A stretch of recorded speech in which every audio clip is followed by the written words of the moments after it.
Rhedodd criw o blant at Iesu a chasglu o'i gwmpas. Roedd Iesu wrth ei fodd yn eu cwmni ac yn hoffi siarad efo nhw.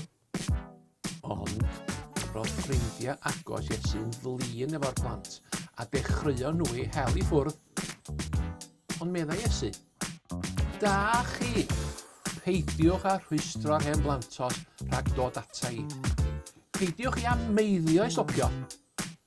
Rhai fel nhw sydd yn deall sut i fod yn ffrindiau efo fi. Mae nhw'n deall beth yw ymddiried efo fi. Os da chi ddim yn trystio fel plentyn, fedrwch chi ddim fod yn ffrind i mi. Yna, dyma fo'n codi'r plantos yn ei freichiau a dweud pethau caredig wrthynt am Dduw.